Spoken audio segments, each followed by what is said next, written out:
Ça veut dire que, autant se dire, ça risque d'arriver en France quand même. Ça peut. Le bouquin de l'OMS, il est très clair. Enfin, je veux dire, le rapport de l'OMS, il y a marqué normes sexuelles pour les enfants européens. Ouais, voilà. Bon, alors il y a peut-être avec notre nouveau super sinistre, on pourra on peut imaginer qu'il puisse envoyer ses commandos donc pour forcer les gens à aller dans les écoles, quoi. Parce que là, on voit bien que les journées de Farida, non, et puis quand on regarde bien les choses autour, pourquoi est-ce que personne n'a dit dans ces médias, justement, c'était très facile de confronter Payon et Najwa Belkacem et Farida, et de voir qui apportait les preuves de quoi. Ça, personne ne l'a fait. C'est-à-dire qu'ils disaient, immédiatement, ils ont dit Farida, extrême droite, parce que amie de Soral et amie de Dieudonné. Mais personne n'a dit, venez sur le plateau, voilà, apportez vos preuves et qu'on regarde qui a raison et qui a tort. Donc c'est de la désinformation de nouveau flagrante. Oui, sur cette affaire, on en parlait ici, même avec la volonté de certains organes. Moi, je citais par exemple Canal+, qui a été partie prenante et qui a été là pour systématiquement démonter, on va dire, tous les opposants au mariage pour tous. Après, ils ont pris le relais sur cette affaire de la théorie du genre. J'imagine demain, ils prendront le relais encore sur tout ce qui va se débunker au fur et à mesure. Mais ils étaient, je trouve, au pied d'œuvre, en première ligne. Mais on est passé, avant les gens venaient tous en France de tous les pays parce que c'était l'instruction la plus complète, etc., la culture la plus complète. Maintenant on est 23e je crois sur 24, notre première université est 23e sur 24 en Europe. Et ils viennent nous dire qu'ils vont expliquer à nos enfants, alors là c'est pareil, ils nous ont dit mais c'est pour qu'il y ait l'égalité entre les garçons et les filles. C'est-à-dire qu'ils veulent nous expliquer que parce que les petits garçons vont jouer à la poupée et les petites filles vont jouer avec des camions de pompiers, ils auront l'égalité des salaires plus tard dans les entreprises. Mais c'est vraiment nous prendre pour des cons, et c'est dans tous les domaines, c'est franchement insupportable. Parce qu'il y a des pays, en plus, comme les pays scandinaves, qui ont appliqué les théories du genre, et ils en reviennent aujourd'hui, parce qu'ils les ont appliquées depuis longtemps. Eux, ils ont toujours été les pionniers dans plein de trucs, et on nous les a donné un exemple. Mais ils en reviennent en plus, c'est parce que j'ai vu en Norvège... On ne peut qu'en revenir. Ils en reviennent. À l'heure actuelle, nous, on est en train de l'appliquer, eux en reviennent. Ils disent que...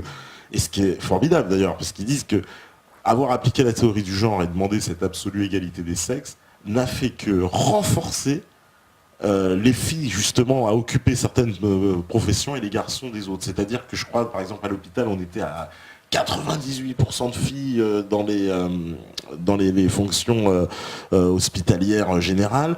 Dans les écoles d'ingénieurs, on était à 98% d'hommes. Enfin, on est tombé à des extrêmes justement à cause de la théorie du genre. Et ils en reviennent, ils disent, oui, finalement, ça conforte que finalement, il n'y aurait pas une prédestination, mais en tout cas, il y a une attirance, je ne sais pas comment on peut appeler. J'ai des petites filles autour de moi, j'en avais encore dimanche chez moi. Je veux dire, les petites filles, je suis désolée, elles adorent les fées, elles adorent les princesses, elles adorent s'habiller en princesse. Et bon, alors effectivement, il y en a il y a toujours des gens, il y a toujours des petites filles qui voudront jouer aux pompiers et inversement. Mais je vois pas pourquoi on obligerait les enfants à voir telle chose ou à faire telle chose s'ils n'en ont pas envie. Ouais, parce que c'est ça, je voyais Najwa Belkacem qui disait oui, il n'y a pas assez de petites filles maçons, par exemple. Mais c'est une aberration. Parce que c'est le summum de l'ambition, c'est de devenir maçon. Je veux dire...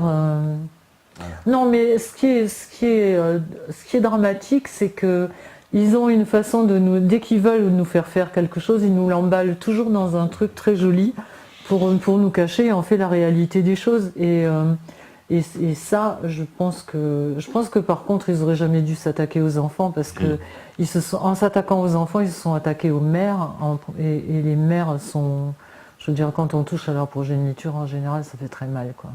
Parce que là, on nous sort la phrase de Pierre Berger, louer un ventre ou louer des bras, quelle différence? Et de quoi je me mêle déjà, de quoi je me mêle, franchement. Parce que c'est loin quand même. Ce qu'il veut dire là, c'est quand même plein de sens. C'est une. Il n'a pas fait exprès, je pense. Mais parce qu'on est dans la marchandisation complète. Oui, mais c'est leur but. Ouais. C'est leur but. C'est évident que c'est leur but. Ouais, parce que là, on pousse donc la déshumanisation. L'homme ne devient pas plus qu'il a une valeur que cette télécommande et un prix dessus. Finalement, c'est tout, quoi. On n'est plus attaché à ce qui faisait de nous l'humain, donc on respectait l'humain pour l'humain. Non, et puis ce qui est dingue dans tous ces trucs, y compris dans le bouquin de l'OMS, c'est qu'on ne parle jamais d'amour. C'est-à-dire on parle de procréation, on parle de sexualité, on ne parle pas d'amour. Or, je veux bien que, enfin je veux dire, Schopenhauer l'a dit il y a longtemps, il y a plein de gens qui l'ont dit, que l'amour c'était le leurre pour que les gens continuent à procréer et que voilà, c'était la nature qui nous avait fait un tour de passe-passe pour que les gens, pour que la race humaine ne s'éteigne pas. Mais je veux dire, il n'y a pas que ça. Quand on a envie de faire un enfant, c'est aussi souvent parce qu'on est tombé amoureuse d'un mec et inversement. Et pourquoi cette dimension est totalement occultée? Pourquoi je veux dire, s'ils veulent parler du sujet, qu'ils en parlent en entier. Et en plus de ça, je considère que c'est absolument pas leur problème. C'est pas à l'école de s'occuper de ça, ni de l'éducation des enfants, ni... Maintenant, on a tout, je veux dire, les parents ont complètement abandonné l'éducation et abandonné tout ce qui fait... Avant, il y avait les parents et il y avait l'école. Le savoir, c'est à l'école et les parents, c'est l'éducation. Maintenant, on est en train de nous expliquer que non. Oui, parce que les Français... je me souviens de cette première affaire des mères porteuses. Tu t'en souviens aussi, c'est début des années 90. Ça venait des États-Unis, bien sûr, hein, puisque c'est là-bas qu'on expérimentait les mères porteuses. Quand ça arrive en France, il y a eu un premier exemple. Et d'ailleurs, c'était le premier et seul exemple, puisqu'immédiatement après, il y a eu une loi qui a interdit justement les mères porteuses, parce que les gens étaient choqués à l'époque. C'était choquant de se dire on va payer quelqu'un pour porter un enfant et que cette femme va abandonner son enfant après comme un vulgaire finalement marchandise ou un œuf, j'ai envie de dire. Enfin, hein, non, et puis ça, on sait très bien aussi qui va porter ces enfants. C'est des gens qui ont besoin de fric. Qui ont besoin d'argent. Et donc, où elle est l'égalité, où elle est la sauvegarde des humains là-dedans et de la précarité. Je veux dire, d'un côté, ils détruisent et de l'autre... non, ça tient pas debout. Parce que ça, c'est une dimension qu'ils veulent pas voir, de nous dire que finalement, il y a un rapport aussi de lutte sociale, parce que forcément, les femmes qui vont porter ces enfants seront pauvres, et ceux qui vont les acheter seront des gens très riches, quoi. Enfin, c'est quand même ce rapport-là. Mais on a des gouvernements qui sont humanistes, donc ils vont donner 2 € de plus par fiche de paye, donc si tu veux, c'est pour lutter contre la précarité. Voilà, ils vont louer. Non, parce que je trouve vraiment, c'est vrai que Pierre Berger, elle est très loin avec sa phrase, peut-être comme tu dis, sans s'en rendre compte, mais il nous a donné une déshumanisation. Je pense que ça lui est sorti tout seul, mais... c'est le fond de sa pensée, franchement, mais là, pareil, je veux dire, si ça avait été quelqu'un d'autre, je pense qu'on en aurait entendu parler. Hein. Oui, oui. Là, je veux dire, les médias traditionnels, comme tu dis, personne l'a relevé. Hein. C'est juste les dissidents. Autrement, les gens ont trouvé ça tout à fait normal. Alors, on nous demande comment protéger ses enfants. Je crois que comment protéger ses enfants, je crois que la première des choses, c'est apprendre à dire non. Se rendre compte qu'on n'est pas informé, on est intoxiqué par ceux qui veulent nous faire faire. Et deuxièmement, il faut apprendre à dire non. Parce que ça fait des années qu'on nous dit il faut manger ça, il faut penser comme ça, il faut sortir à telle heure, il faut regarder tel programme de télé, il faut... Et merde, je veux dire, avant, les gens se passaient le savoir quand ils apprenaient un truc et quand ils... Pourquoi, je veux dire, ils savaient qu'il fallait planter à la pleine lune ou le lendemain de la pleine lune, etc. Maintenant, tout ce savoir-là est occulté et je pense qu'il faut revenir aux basiques, aux bases, partout, et dire non, surtout apprendre à désobéir. Moi, je vois dans les conférences, je pense que c'est le plus gros problème de notre société. C'est-à-dire que les gens sont morts de trous, ils ont peur d'être malades. Tout le monde, hein, quand je dis les gens, j'en fais partie. On a peur d'être malade, on a peur de tout. Et les gens ont peur de désobéir. Souvent, les gens viennent me voir et me disent « Je suis contre la vaccination, mais qu'est-ce que je fais ?» Mais si tu es contre... Je veux dire, quelqu'un qui est contre, il a la réponse, non? Ouais. Si on leur disait, voilà un verre d'arsenic, donne-le à ton gosse, il dirait, ah ben non, c'est du poison. Donc pourquoi est-ce que c'est si difficile de désobéir à l'autorité? Si l'autorité était bonne, mais de toute façon, elle ne peut pas être bonne. C'est ce qu'ils reprochent aux sectes, mais c'est ce qu'ils font. Je veux dire que la seule chose qu'on puisse donner à nos enfants et à tout être humain, c'est la liberté. Et ça aussi, c'est inscrit dans la Constitution, mais personne ne... Enfin, c'est bafoué toute la journée et personne ne dit rien. Mais je veux dire que les gens, quand je dis les gens, encore une fois, moi y compris, qu'on apprenne à penser tout seul. On n'a pas besoin de quelqu'un qui nous dise il faut que tu penses comme ça, il faut que tu t'habilles comme ça, il faut que tu manges ça. Pourquoi? Les gens ont complètement abandonné le fait de penser par eux-mêmes. Et je pense que s'il y a une chose qu'il faut qu'on arrive à acquérir de nouveau, c'est ça. Et moi, je pense que si je me suis engagée dans ce combat, c'est pour ça. C'est parce que je me suis fait bananer pendant des années et je m'en suis pas rendu compte. Et je veux que mes enfants, mes petits-enfants, je veux qu'ils sachent qu'ils n'ont pas à obéir, il faut qu'ils comprennent par eux-mêmes et qu'ils fassent ce qu'ils ont envie de faire. Et surtout qu'on ne leur fasse pas faire les saloperies qu'on leur fait faire. Alors on nous dit qu'on nous a mis des liens pour des usines à bébés en Inde, hein, donc ça existe déjà. Des usines à bébés, hein, donc des bébés... c'est vraiment... J'ai vu, il y a eu un truc qui est passé il n'y a pas très longtemps d'un couple de Japonais qui justement a fait la gestation pour autrui. Ils ont loué un ventre et ils ont fait fabriquer un enfant. Ils ont fait fabriquer un enfant, puisque c'est comme ça. Et entre-temps, ils se sont séparés. Donc maintenant, personne ne veut de ce bébé. On fait comment? Voilà, ça se pose. Là, voilà. Ça, c'est pas un problème? Voilà. Excellente cas pratique, si j'ose dire, de ce qui va se passer, quoi. Ouais. Et puis non, enfin, je veux dire, faire fabriquer un enfant, payer un enfant avec sa carte bleue et tout, enfin, moi je suis désolée, ça me choque profondément. Moi aussi, je trouve que c'est une déshumanisation, une capitalisation jusqu'à l'être humain. C'est nous enlever toutes les dimensions, mais ça aussi, quand on recherche dans l'histoire, même contemporaine, on se rend compte que ça aussi c'est voulu, enfin ça a été pensé et voulu. C'est-à-dire, il y a par exemple Brzezinski, qui est le penseur de la trilatérale, qui a dit il y a 30 ans que dans 20 ans ou 25 ans, c'est-à-dire on est en plein maintenant, la société, il appelle ça la société du 20-80, c'est-à-dire 20% des humains suffiront à faire tourner la machine, le système, les 80 autres ne serviront à rien, donc ils ne gagneront pas d'argent puisqu'ils n'auront pas d'emploi et donc ils n'auront pas d'argent pour les loisirs ni rien. Donc il a dit il faut absolument mettre en route la théorie du tititainment. Titi pour tits, parce que la poitrine en anglais c'est tits, et entertainment. Et donc c'est bercer les êtres humains comme on berce un enfant sur la poitrine, comme un enfant s'endort sur la poitrine de sa mère. Et il dit il faut faire ça avec la nourriture spirituelle et la nourriture physique. Et on ne peut pas dire qu'ils ne l'ont pas fait.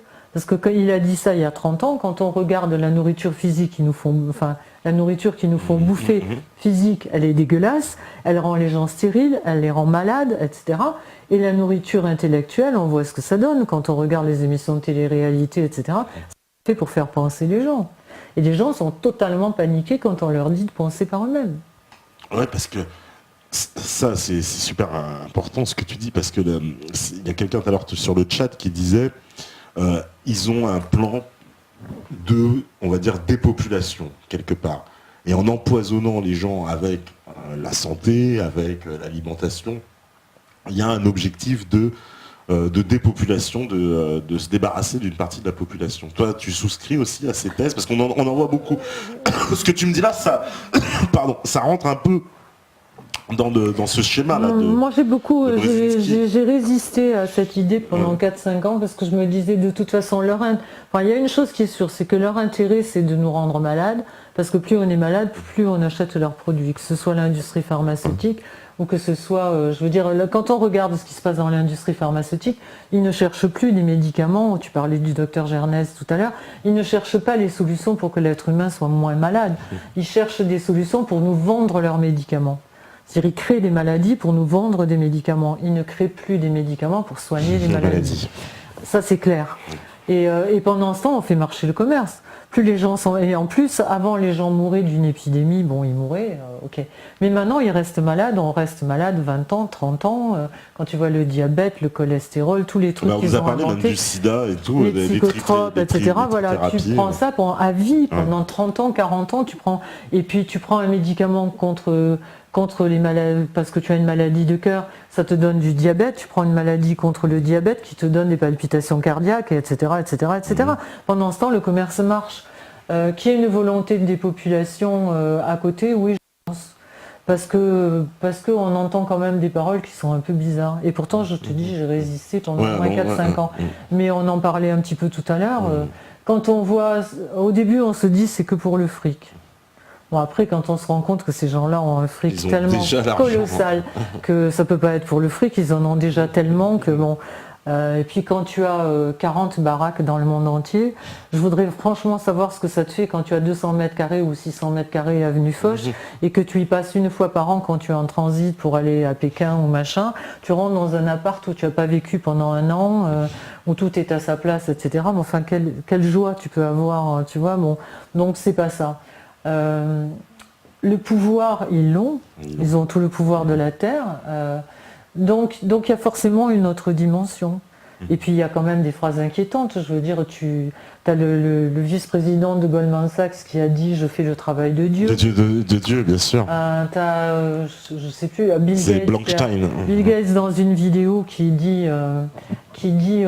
parle de la surpopulation et qui dit « mais pourtant on fait tout ce qu'on peut, y compris avec les vaccins. Y compris avec les vaccins ». C'est pas anodin. C'est pas anodin. Donc voilà. Et puis par exemple, on prend, ils sont allés toujours pareil, Bill Gates, Warren Buffett, etc. Ils ont acheté 7 ou 8 millions de vaccins pour aller vacciner les petits Africains contre la polio. Et maintenant, ils meurent du virus vaccinal. Donc, je veux dire, ça fait marcher le commerce. Point. C'est vraiment le cercle. Vraiment et en plus, c'est faux, parce que je veux dire, quand ils disent on ne pourrait pas nourrir l'humanité, bon, c'est vrai que la surpopulation est un problème, mais c'est surtout un problème pour eux, parce que c'est beaucoup plus facile de gérer 500 millions de personnes que de gérer 8 milliards ou 10 milliards d'êtres humains sur Terre. Oui, un petit nombre, on connaît tous aussi. Et puis je pense que c'est quand même, quand tu regardes tout, l'entonnoir se resserre et il est quand même assez compact et assez. Tout va dans la même direction. C'est-à-dire en même temps que la théorie du genre, tu t'aperçois qu'ils essayent de faire passer une loi, comme quoi par exemple une loi fiscale où si les deux parents ne travaillent pas, ils n'auront plus droit à l'abattement fiscal pour enfants. Ça c'est pourquoi pour obliger les femmes à aller travailler. En période de chômage où tu as 10% de la population qui est au chômage, quel est le but de vouloir envoyer en plus les femmes travailler alors qu'il n'y a pas de travail? On marche sur la tête. Il parlait aussi d'interdire l'éducation à la maison. Oui. Tout ça, c'est pas anodin quand même. Ça va bien quand même dans le sens de contrôler la population, de contrôler l'éducation et de contrôler la procréation. Donc ça peut pas être dans un but anodin. Et ça peut pas être non plus des coïncidences, parce que les coïncidences, ça va comme ça. C'est pas. Là, c'est très orchestré quand même. Oui, on voit que ça va dans le même sens. Oui. Vraiment, parce que tout se rejoint. C'est pour ça que je comprends bien le lien que tu fais. Et puis le fait quand même que tous les pays du monde, au même moment et le même objectif, franchement, si c'est un hasard. Ils sont tous réveillés. Le mariage, la GPA, le machin, tous en même temps. Et voilà. C'est pour ça que j'en avais parlé une fois dans une émission ici où je disais que ça ressemblait fortement au nouvel ordre mondial et qu'il était bien là déjà et que ce gouvernement mondial, en tout cas, même s'il n'est pas apparent, quelque part, il est déjà en action sur... Non, et puis tout, je veux dire tout, on nous bassine, dès qu'il y a le moindre truc, par exemple quand Farida a sorti ses journées de retrait de l'école, immédiatement on nous a parlé de nos valeurs républicaines qui étaient attaquées, de la démocratie. Chaque fois qu'il y a une merde, on nous parle de la démocratie et des valeurs républicaines. Mais quand est-ce qu'ils les respectent, eux ? C'est quoi la démocratie? C'est le pouvoir du peuple, par le peuple et pour le peuple. Alors pourquoi on ne nous tient pas au courant? Pourquoi les décisions qui impliquent nos vies sont prises par des gens dans des assemblées de gens non élus, comme le Bilderberg, la Trilatérale, le CFR, le Siècle en France? Elle est où la démocratie là? C'est-à-dire on va voter pour des pantins, et à côté de ça, ces pantins-là sont juste là sont des preneurs d'ordre, et ils sont dans le cercle de gens qui doivent faire appliquer les décisions qui sont prises dans ces comités. Mais ces comités sont des assemblées de gens non élus. Ce sont des gens qui ne sont pas élus par nous, par les peuples, qui prennent les décisions qui engagent nos vies. Ce n'est pas nos politiques ils n'ont rien à dire. On le voit d'ailleurs. Hein. Ils sont un peu, j'ai envie de dire, ils marchent au pas derrière, quoi. Et puis ils s'en foutent, parce que c'est pour ça d'ailleurs qu'ils sont tellement paniqués et qu'ils nous disent ah ben non, mais là c'est les valeurs de la République et le Front républicain, et donc il ne faut pas voter pour le Front National parce que il faut voter utile. Et ça, depuis que je suis née, j'entends dire qu'il faut voter utile. Mais alors on s'est bien planté, parce que je veux dire, je vois pas où est l'utilité pour nous. Plus on va, plus on galère. Donc je sais pas pourquoi, je sais pas où est le vote utile là-dedans. Hein. Ça va très très mal. C'est vrai, voilà, on m'avait dit Claire, c'est vrai, qu'a tout compris du mondialisme, etc. Il y a beaucoup de gens qui sont surtout. Bon, je sais que le public Méta TV il est à fond avec toi. Il y a mais pas non, de mais problème. moi, ça me révolte. Quoi. Je veux dire, je comprends pas que les gens se lèvent pas quand on nous parle de valeurs de la République. Mais il faut arrêter, quoi. On a juste une valeur pour eux. On en a deux, en fait. La première valeur, c'est de consommer. Et jusqu'à se rendre malade du moment qu'on bouffe leur merde. La deuxième valeur, c'est de mettre le bulletin dans l'urne. Une fois qu'on a... Jusque-là, ils nous chouchoutent. Hein. On est vraiment... on a tous les droits. Et puis, dès qu'on a mis le bulletin dans l'urne, on peut aller faire un grand tour parce qu'ils n'ont plus besoin de nous. Plus besoin de nous. Ils ont besoin de rendre des comptes aux gens qui ont payé leur campagne. Mais nous, ils n'en ont rien à battre. Et d'ailleurs, ils nous le disent. Mais simplement, en allant mettre notre bulletin dans l'urne, on leur donne une légitimité. C'est-à-dire qu'après, quand on gueule ou qu'on n'est pas content, ils nous disent mais de toute façon, c'est le gouvernement que vous avez élu, donc de quoi vous vous plaignez, il ne fallait pas les lire. Et après, après, on dit bon, c'était la droite, donc on va voter contre la droite, on vote à gauche. Ensuite, on va voter contre la gauche, on vote à droite. Mais de toute façon, ils ont tous les mêmes patrons. Donc ça sert à quoi? Et elle est où notre liberté à nous? Alors là, justement, on nous dit bonsoir, concernant nos animaux domestiques que l'on adore, et aussi on les massacre, on les désanimalise en les forçant à ne plus chasser pour suivre. Est-ce que vous êtes d'accord avec ça? Ouais. Les forcer à ne plus chasser pour vivre, en fait, pour survivre. Nos animaux domestiques, moi je vois pas si mon chien va attaquer les poules, je suis pas d'accord. Ouais, voilà, c'est ça. Bon, les chats, on peut pas les empêcher. Hein. Les chats, ils vont toujours attraper. Les chats, ils vont attraper les souris, etc. Oui. Mais oui. Alors, on me dit, vu la gravité du sujet de ce soir, ce qui doit nous permettre de continuer la route sans avoir des idées suicidaires, c'est dire que tous ceux qui sont la cause de nos malheurs vont aussi mourir un jour dans les mêmes conditions que la plupart d'entre nous, à moins que ces enfoirés ne se trouvent un moyen de se refaire sur une autre planète. Peut-être, je sais pas. Peut-être. Alors on nous dit, on nous demande aussi si dans les pays un peu qui sont, on va dire, hors du cercle mondialisme, de l'euro-mondialisme, comme la Russie ou l'Iran, est-ce que la nourriture est meilleure? J'ai vu cette question, je ne sais plus qui l'a posée, mais... Non, je sais pas. Tu sais pas un peu si... La dernière fois que je suis allée en Russie, c'était pas terrible, mais effectivement, depuis ça a beaucoup changé, donc je sais pas. D'accord, parce que bon, on sait qu'ils sont, c'est vrai, un petit peu quand même en dehors des circuits. Effectivement, à part la Russie peut-être, je pense qu'on est tous bien contaminés quand même. Ouais.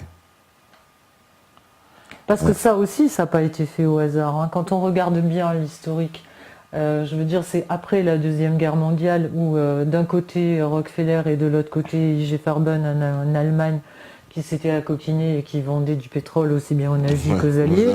Et après, ils se sont dit, putain, ce serait bien si on pouvait vendre comme ça. La mondialisation, d'après Pierre Hillard et tout, elle a commencé bien avant, bien avant. Mais en tout cas, je pense que c'est là où vraiment ça a éclaté. C'est-à-dire qu'ils ont décidé de mettre la mainmise sur le monde. Et ils ont fait tout ce qu'il fallait. C'est-à-dire, ils nous ont vendu l'ONU en nous disant il n'y aura plus de guerre. Il n'y aura plus de guerre. Ça c'est génial, quand on sort de 2 guerres, 3 guerres, même extraordinaires, c'est dit purée, c'est bien, il n'y aura plus de... Bon. Après ils ont fait l'OMS, ils ont fait l'OMC, en nous disant toujours l'emballage est extraordinaire. L'OMC, ça a été... Non, l'OMS d'abord, ça a été pour que tout le monde ait accès à la santé, tout le monde... Voilà. Après, on se rend bien compte que par exemple, quand le Brésil a demandé à fabriquer la trithérapie, ils ont eu tous les labos sur le dos, donc si c'était pour le bien de l'humanité, ils auraient laissé faire. Ouais, la Thaïlande aussi, j'ai vu. Ouais. Donc après, il y a eu l'OMC pour dire les normes et le Codex Alimentarius, qui est vraiment la plus grosse saloperie. Mais quand on regarde aussi historiquement, c'est l'ancien patron d'I.G. Farben Auschwitz, Fritz Termer, qui après Nuremberg, en fait à Nuremberg, il a été un peu inquiété, mais pas trop. Et entre-temps, son acolyte Rockefeller était rentré au gouvernement américain, donc il l'a fait ressortir, il avait pris 4 ans de prison, il l'a fait ressortir très très vite. Et ils ont dit, qu'est-ce qu'on pourrait faire pour gagner du pognon maintenant que leur truc était tombé à l'eau. Et ils ont fait dans toutes ces institutions supranationales, parce que ça leur permettait de vendre leurs produits dans le monde entier sans avoir chaque fois à aller demander à chaque président ce qu'on peut.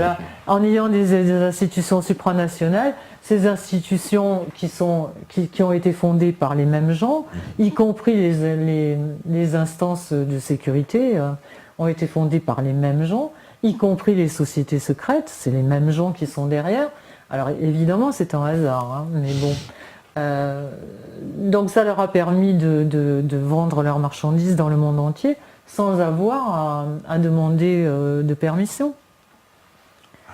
Et le codex maintenant, c'est vraiment terrible parce que tout ce qui n'est pas référencé codex n'a plus le droit d'être en vente. Et en plus de ça, les pays qui voudraient peut-être rester un petit peu à l'écart, s'ils restent un petit peu à l'écart du codex, ils vendent pas. Donc c'est eux qui demandent à être référencés codex pour la plupart des trucs. C'est diabolique, je trouve. C'est vraiment diabolique. Parce que voilà, les seuls qui pourraient justement résister entre guillemets, mais tout est fait pour que ça tombe. Parce qu'on dit c'est un peu une espèce de chantage quoi finalement dans ces pays. Ouais. Et puis on ne peut pas faire grand chose parce que pour référencer, par exemple pour qu'une semence soit référencée codex, ça coûte 400 000 €. C'est pas le petit paysan du coin qui a une tomate extraordinaire qui va pouvoir en faire quelque chose. Donc il est forcément illégal et donc sa semence sera forcément interdite. Mais nous, c'est là aussi où on voit que tout se rejoint. C'est-à-dire que maintenant, les seules semences qui sont en vente, à part Cocopelli et 2-3 organisations qui luttent comme ça, tout ce qui est en vente est référencé codex. Et les seuls qui ont les séquences ADN de tout le reste, c'est les mêmes. C'est-à-dire que dans leur coffre-fort... Donc si demain ils décident par exemple de nous affamer, on ne peut rien faire.